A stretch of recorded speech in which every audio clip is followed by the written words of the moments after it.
거룩하고 복된 주님의 날에 주님의 몸된 이 주팁 처치에서 함께 예배하며 주의 이름을 높일 수 있게 해주신 하나님께 우리 감사와 찬양과 영광을 돌립니다. 이 시간 주님의 크신 은혜와 평강이 이 자리에 함께한 우리 모든 성도님들과 또 인터넷으로 예배하는 우리 사랑하는 성도님들에게 동일하게 임하는 은혜의 시간 되기를 예수님의 이름으로 축원합니다. 계속해서 창세기 말씀을 나누고 있지요. 온 세상을 뒤덮었던 대홍수 심판 속에서도 노아와 그 가족만이 하나님의 은혜인 방주라는 구원의 터전 안에서 살아남았습니다. 그리고 방주에서 나온 노아와 아들들에게 하나님께서는 새로운 시작을 명하셨지요. 생육하고 번성하여 땅에 충만하라는 창조 당시의 또 명령 또한 다시 재확인해 주셨습니다. 하나님께서는 이렇게 인간 죄악으로 인해 세상을 심판하셨음에도 불구하고 인류를 향한 창조 목적과 그 구속의 뜻을 절대 거두지 않으셨다는 사실입니다. 오늘 함께 나눌 말씀인 이 창세기 10장은 많은 분들이 지루해하며 읽기 힘들어합니다. 그러나 이 창세기 10장은요. 성경 기록이 이스라엘을 중심으로 기록되어지기 전에 엮어지기 전에 각 민족의 기원과 그 계파를 제시함으로써 모든 인류가 하나님의 통치 아래 있음과 인류 번성을 말씀하신 하나님의 언약의 말씀이 어떻게 실현되어 가고 있는지를 잘 보여줍니다. 이 성경이 이스라엘의 역사서라고 생각하는 사람들의 잘못되고 그릇된 성경관을 불식시켜주는 사실을요 보여주고 있다는 겁니다. 민족들의 족보라고 불리는 창세기 10장은 많은 낯선 지명, 많은 낯선 인물들이 언급되므로 오늘을 살아가는 나와 오늘을 살아가는 우리 성도들의 삶과 굉장히 유리되어 있다고 생각이 들 수 있습니다. 그러나 성경의 모든 말씀은 단 한 글자라도 예외 없이 하나님의 감동으로 된 것으로 교훈과 책망과 바르게 함과 의로 교육하기에 유익하며 하나님의 사람으로 온전하게 하여 모든 선한 일을 행할 능력을 갖추게 하려 함이라라고 디모데후서 3장 16절에서 17절의 말씀처럼 분명하게 선포하고 있다는 겁니다. 이런 이름들의 나열 속에 인류 역사를 향한 하나님의 크고 위대한 경륜인 구속사적인 성찰과 또 비전이 담겨 있다는 겁니다. 오늘 우리는 이 민족들의 족보를 통해 죄악으로 혼란스러운 세상 속에서도 당신의 변함없는 복된 명령들을 어떻게 성취해 나가셨는지와 인간의 연약함과 제약을 넘어 인류 다양성 가운데서도 하나님의 구속 계획을 어떻게 펼쳐 나가셨는지를요 분명히 확인한 시간 되길 바랍니다. 또 하나님께서 이 온 땅에 온 세상의 주인 되시며 모든 민족을 향한 당신의 위대한 뜻을 얼마나 신실하게 이루어 가셨는지를 확신한 시간 되기를 바라며 하나님께서 펼쳐 가시는 이 구원의 역사 속에 우리 개인에게 주어진 우리 개인에게 부탁하신 역할이 무엇인지 발견하는 복된 시간이 되기를 주님의 이름으로 바라겠습니다. 1절입니다. 노아의 아들 셈과 함과 야벳의 족보는 이러하니라. 홍수 후에 그들이 아들들을 낳았으니 성경에 언급된 족보들을 보면 하나님의 거룩한 뜻을 이어갈 무리들을 중심으로 기록되어져 있습니다. 하나님의 언약의 계보, 창세기 3장 15절에 여자의 후손의 언약을 따라 그 계보를 이뤄갈 사람들을 중심으로 해서 기록됐다는 겁니다. 그래서 성경의 족보들은 단순한 인명들의 배열이 아니라 그 순서조차 놓쳐서는 안 될 중요한 진리를 담고 있는 구속사의 간략한 축소판이며 하나님 나라 건설의 과정도라는 사실입니다. 대홍수 이후에 이 땅에 몇 사람이 살아남았죠? 8사람이었습니다. 생육하고 번성하여 땅에 충만하라는 인간 번성을 약속하신 하나님께서는요 8사람밖에 안 남은 저 노아 가족들에게 풍성한 번식과 삶의 터전을 허락하심으로 인간이 다시 땅에 충만하게 되는 새로운 인류 시작을 오늘 지금 1절에서 말씀하고 있는 겁니다. 이런 하나님의 약속은요, 단순한 인구 증가만을 통해 이 땅을 채우는 데 목적이 있는 것이 아니라 온 인류가, 땅을 가득 채운 모든 인류가 하나님의 영광을 드러내므로 이 지구 전체에 하나님의 주권이 선포되게 하는 하나님의 창조 목적이 담겨 있다는 겁니다. 그래서 이 창세기 10장은요, 이 하나님의 약속하신 언약, 생육하고 번성하여 땅에 충만해 가는 이 언약의 말씀이 인류 역사 안에서 어떻게 구체적으로 성취되어 가는지를 보여주고 있습니다. 1절에서 새 인류의 머리로서 노아를 제시합니다. 새 아들을 그 큰 세계의 줄기로 소개하면서 모든 민족과 족속의 계보가 시작됐고 모든 국가의 연원을 나타내고 있습니다. 셈은 오늘날 근동아시아 문화권을 형성하는 셈족의 조상입니다. 함은 아프리카를 중심으로 한 흑인들의 조상이고 야벳은 아리안족 또는 인도 게르만족이라 부르는 유럽 중심 민족들의 조상입니다.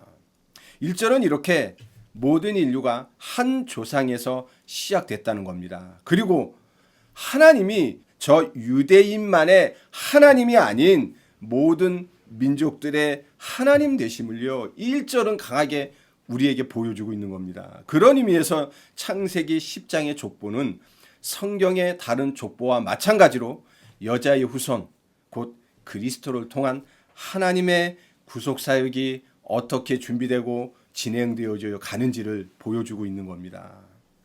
2절에서 5절입니다. 야벳의 아들은 고멜과 마곡과 마데와 야환과 두발과 메색과 디라스요. 고멜의 아들은 아스그나스와 리밧과 도갈마요. 야환의 아들은 엘리사와 달시스와 기띔과 도다님이라. 이들로부터 여러 나라 백성으로 나뉘어서 각기 언어와 종족과 나라대로 바닷가의 땅에 머물렀더라. 야벳 자손의 계보를요, 상세히 기록하고 있습니다. 7 아들과 그들의 후손 14명을 기록하며 이 야벳의 후손들을 바닷가의 백성이라 묘사하고 있습니다. 이 야벳 자손들은 주로 소아시아, 지중해 연안, 넓게는 유럽 지역으로 퍼져 나가게 됩니다. 이들 기록이 지금 이 10장을 보면 노아 세 아들의 연역 가운데 가장 짧습니다. 이렇게 짧은 이유는요, 이 야벳 자손들의 삶이 이스라엘, 히브리 야곱 족속과는 그렇게 연관이 없었다는 겁니다. 오히려 이 야벳 족속은요, 여호와 신앙과는 좀 무관한 채 영토와 인구의 팽창 및 지적 우월성, 이들을 통해서 철학, 과학, 법, 군사, 정치, 인본주의적인 인간의 지혜와 이런 것들을 보여주는 것을 더 발전하는 데 우선시 했었습니다. 그러나 이 야벳 족속이 그렇다고 영원히 하나님과 유리되고 분리되어서 살아갔던 것은 아닙니다. 창세기 9장 27절에 이 야벳 족속을 셈의 장막에 거하게 하시겠다는 이 노아의 예언 속에 이 하나님의 의지에 따라 하나님께서는요, 저 야벳 족속들을 여호와의 장막 안으로, 하나님의 장막 안으로 초대하고 그들을 구원으로 이끌게 되지요. 이렇게 야벳 자손, 즉 이방인들이 궁극적으로는 이 셈 자손의 계보를 통해 나타날 영적인 축복, 인류를 구원하실 메시아이신 예수 그리스도의 복음 안에서 구원받아 하나님의 자녀로서의 삶을 살아가게 될 거라는 것을 암시하고 있는 겁니다. 야벳 족속을 통해서 우리에게 주시는 교훈은요, 이렇게 하나님의 구속 계획이 어느 특정 민족이나 혈통에만 국한되거나 머무르지 않고 온 인류 모든 족속에게 보편적으로 확장되고 주어질 거라는 사실이 이미 언제부터요? 이 고대 인류가 시작되는 인류 초기에 이미 예고하고 보여졌다는 겁니다. 이런 하나님의 계획은 마침내 예수 그리스도 안에서 완성되죠. 오늘날 우리가 주님의 자녀로 일컬음받고 부름 받은 근거가 어딥니까? 이미 이때 인류 초기에 약속하신 이 복음에 있다는 사실입니다. 6절입니다. 함의 아들은 구스와 미스라임과 북과 가나안이요. 아버지 노아의 실수를 조롱거리 삼음으로 노아의 저주를 받은 함 자손들의 계보 기록입니다. 함의 아들은 4명이며 본장에 기록된 함의 자손들의 숫자는 30명입니다. 함의 자손은 주로 아프리카와 중동의 메소포타미아 남부 지역의 넓은 영토와 많은 인구 또 강건한 체력을 가지므로 그 시작은 저 야벳과 셈 두 형제와 다르게 기름진 땅을 차지함으로 하나님의 일반 은총에 따라 성공과 번영을 누렸습니다. 그러나 함 후손들이 이렇게 짧은 번영 뒤에는 노아의 저주가 성취됩니다. 여러분도 잘 아시겠지만 이 함의 후손들, 특히 아프리카계 흑인들은 다른 종족의 지배 아래서 많은 수모와 비참한 대우를 받게 됨을 인류 역사가 증명하고 있습니다. 7절입니다. 구스의 아들은 스바와 하윌라와 삽다와 라마와 삽드가요. 라마의 아들은 스바와 드단이며 구스가 또 니므롯을 낳았으니 그는 세상의 첫 용사라. 그가 여호와 앞에서 용감한 사냥꾼이 되었으므로 속담에 이르기를 아무는 여호와 앞에 니므롯같이 용감한 사냥꾼이로다 하더라. 그의 나라는 신할 땅의 바벨과 에렉과 악각과 갈레에서 시작되었으며 그가 그 땅에서 아수르로 나아가 니느웨와 르호보딜과 갈라와 및 니느웨와 갈라 사이에 레센을 건설하였으니 이는 큰 성읍이라. 홍수 이후의 사회상을 보여주고 있습니다. 홍수 이후의 사회는요, 혈연을 통한 부족 또는 도시국가 형태를 띄었음을 보여줍니다. 당연히 이런 각 부족과 도시에는 통치하는 권력자가 있었겠죠. 그리고 이렇게 부족과 도시가 형성되고 권력자가 있다는 얘기는 필연적으로 뭐가 따라옵니까? 전쟁이 수반된다는 겁니다. 이렇게 부족과 도시가 가졌던 이 군사적 역량인 힘이 모든 것을 지배했던 시대였기 때문에 인간 존엄성 상실과 하나님의 권위가 인정받지 못했던 시기였습니다. 본문은 하나님을 떠난 인간 역사의 본질이 무엇인지를 아주 극명하게 보여주고 있다는 겁니다. 이런 분위기 속에 함의 계보 중에 상징적인 인물이 등장하게 됩니다. 반역자, 대적자란 뜻의 이름을 가졌으며 여호와를 거스리고 대적했고 강력할 힘을 가진 지배자 니므롯입니다. 니므롯은 여호와께 도전을 넘어 무력으로 백성들을 압제하고 강력한 제국을 건설해 나가게 됩니다. 8절에서 9절을 보면 니므롯에 대해서 소개가 됩니다. 세상의 첫 용사요 여호와 앞에서 용감한 사냥꾼이라고 묘사합니다. 이 용사를 뜻하는 히브리어 단어 깃보르는요, 강력한 자, 폭군, 전사 등을 의미하는 바 평범한 영웅이 아니라 강력한 세력을 가지고 폭력으로 통치하는 전제군주를 가리킵니다. 이렇게 니므롯은요, 강력한 전사로서 백성들을 괴롭히는 폭군이었으며 전쟁의 영웅이었지만 막강한 정치 권력을 소유한 약탈자요 정복자로서 하나님께 대한 반역의 정신을 가진 최초의 전제군주요 정치가였다는 겁니다.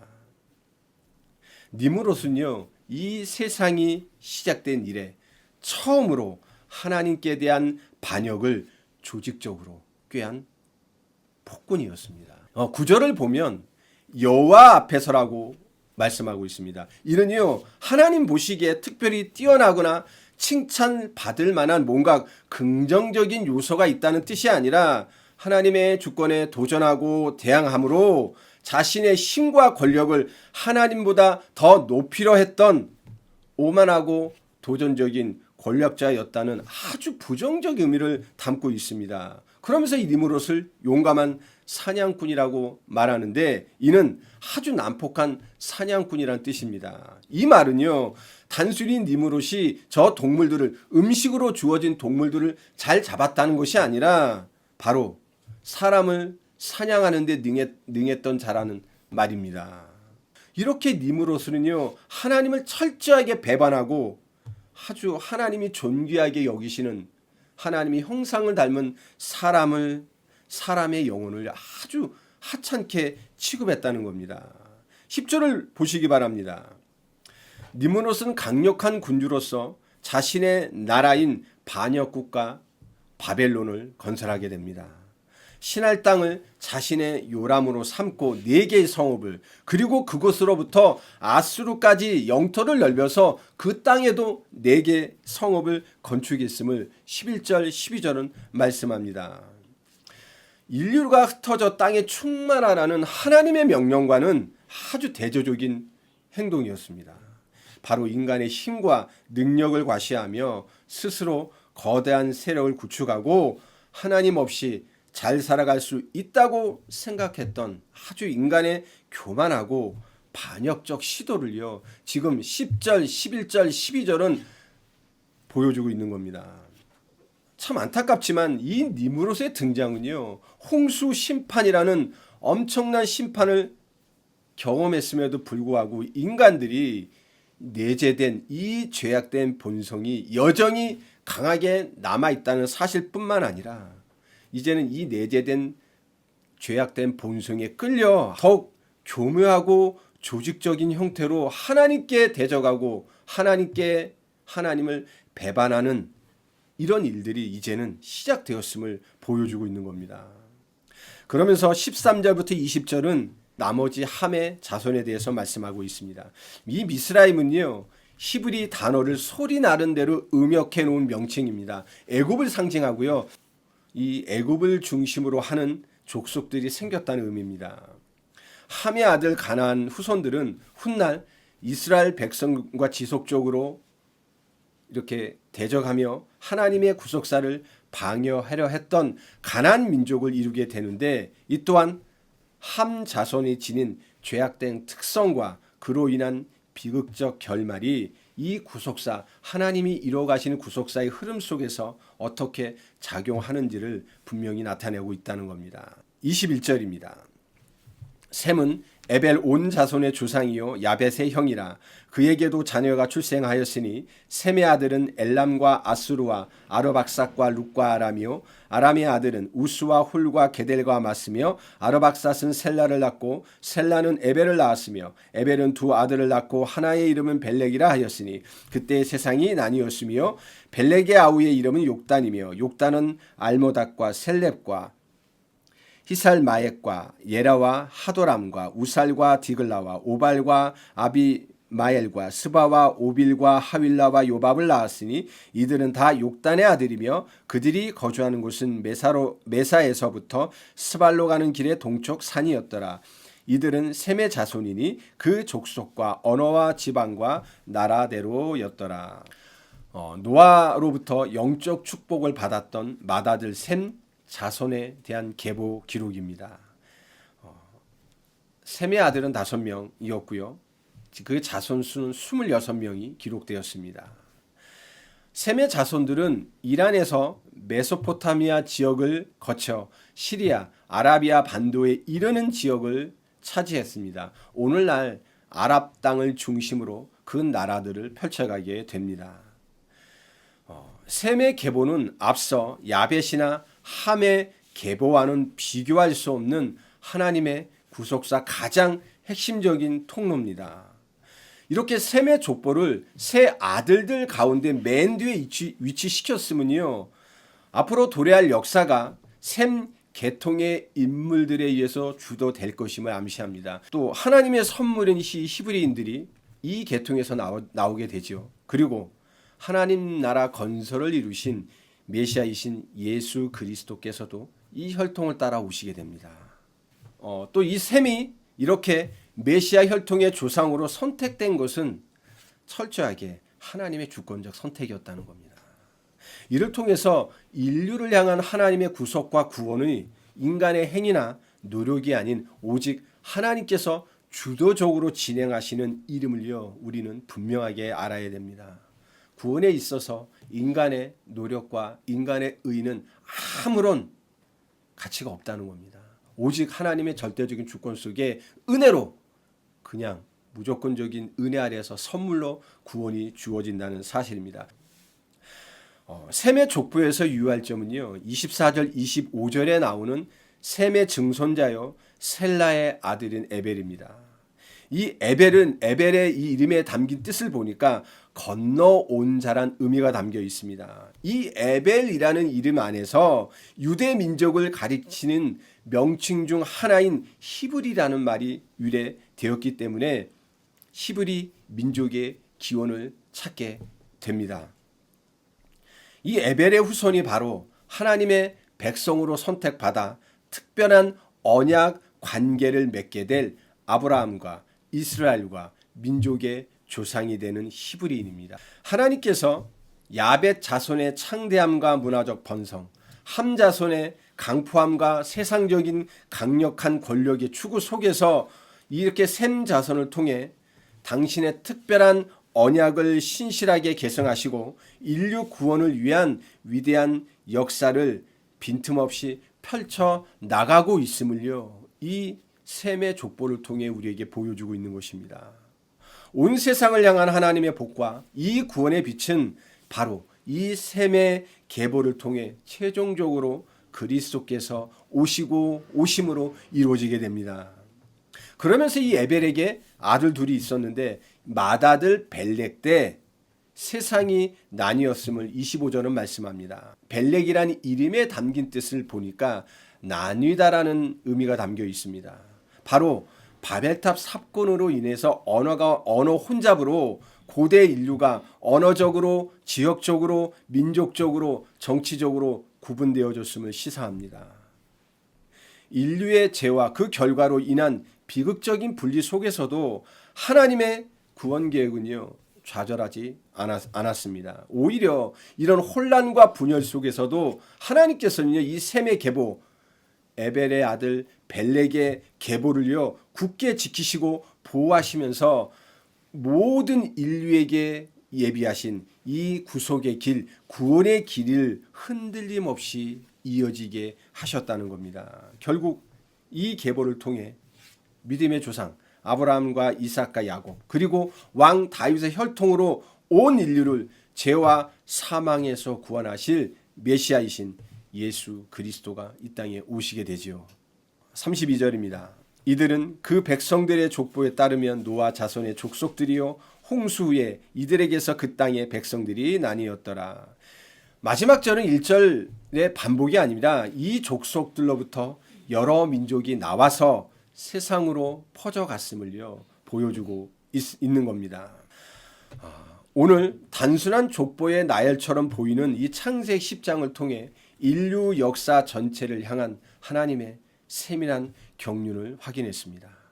이 말씀은 오늘을 사는 우리에게 세 가지 중요한 진리를 명확히 깨닫게 한다는 겁니다. 첫 번째입니다. 하나님께서는 당신의 모든 말씀과 명령을 반드시 신실하게 성취하시는 확고한 진리를 우리는 믿어야 한다는 겁니다.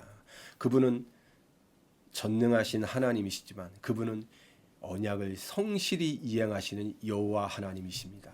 우리는 이 사실을요 믿어야 합니다. 노아에게 홍수 심판 이후에 주셨던 창세기 9장 1절과 7절의 이 말씀은 단순히 한 세대에 국한되는 것이 아니라 우리 짧은 삶이나 이 세상의 복잡하고 혼란스러운 모든 역사 속에서 하나님의 말씀과 언약이 얼마나 신실하게 이루어지는지를 정확하게 보여주는 분명한 증거며, 이런 염려와 불안 속에서도 하나님의 주권적인 뜻은 반드시 이루어질 것에 대하여 우리는 강한 믿음을 가져야 합니다. 두 번째입니다. 인간의 끊임없는 죄악과 인류 다양성 속에서 나오는 복잡한 관계 속에서도 하나님의 주권적인 구속계획, 구원계획은 단 한 번도, 단 한순간도 흔들린 적이 없고 정확하게 진행됐다는 겁니다. 하나님께 정면으로 도전하는 강력한 권력이 등장할지라도 민족들이 언어 혼잡으로 인해 흩어지고 각자의 길을 걸어갈지라도 하나님은 이 모든 과정 속에서 하나님 인류를 향한 구원의 역사가 인류를 향한 구속사의 흐름인 셈의 계보를요 눈동자처럼 굳건히 지키시고 보호하시고 그리스도이신 예수가 오실 그날까지 빈틈없이 예비하시고 인도하셨다는 겁니다. 오늘 사는 우리들 이 시대 바라보면 죄악이 점점점 번성해 가는 것을 우리가 눈으로 확인하고 있죠. 또 이것 때문에 수많은 자들이 절망하고 있음도 우리가 보고 있습니다. 그리고 이 땅은 지금 이 시대는 너무나 많은 갈등이 일어나고 있습니다. 심지어는 가족 안에서도 심지어는 자녀 안에서도 이런 수많은 갈등과 분열이 일어나고 있습니다. 그렇지만 그 모든 것 속에서 모든 것을 주관하시고 모든 것을 통치하시고 섭리하시는 분이 누구시냐는 겁니다. 하늘에 계신 우리 영원한 아버지이신 하나님이라는 사실입니다. 그리고 그 모든 것을 섭리하시고 통치하시는 그 하나님의 구속 계획은 결코 실패할 수 없다는 사실을요 굳게 붙잡으시길 바라겠습니다. 마지막으로 이 민족들의 족보는요 모든 민족을 향한 하나님의 구원의 큰 문을 크게 열어 제꼈음을 보여줍니다. 야벳 자손이 셈의 장막에 거할 것이라는 노아의 예언이 예수 그리스도를 통해 성취된 것처럼 예수 그리스도를 믿음으로 말미암는 구원의 문은 모든 민족을 향해 모든 족속을 향해 모든 백성들을 향해 각종 언어를 가진 모든 자들을 향해 활짝 열렸다는 겁니다. 우리도 이 오직 예수 그리스도를 믿는 믿음 안에서 셈의 영적 축복 안으로 들어오게 된 이 세상에서 가장 큰 은혜 받은 복 있는 자들입니다. 그죠? 그래서 우리가 이런 구원을 누리는 곳에만 머무르지 않고 이제는 이 생명의 복음을 아직도 듣지 못한 모든 세상의 사람들에게 전하는 사명을 받고 있음과 이 전도자의 복을 누려야 하는 것이 우리의 일이라는 것입니다. 사랑하는 주팁 처치의 성도 여러분, 창세기 10장은 단순한 옛날 역사를 기록한 것이 아닙니다. 온 인류를 향한 하나님의 놀라운 계획에 담긴 영적인 지도입니다. 또 우리에게 이 세상의 모든 민족을 향한 하나님의 바람과 당신의 구속사적인 그 비전을요 보여주는 말씀입니다. 이번 한 주간 우리 삶 속에서 하나님의 절대 주권을 인정하시고 우리의 발걸음이 복음이 필요한 세상 모든 곳을 향해 나아감으로 가는 곳마다 주님의 놀라우신 구원의 은혜의 역사가 넘쳐나는 시간 되시기를 우리 주 예수 그리스도 이름으로 축원합니다.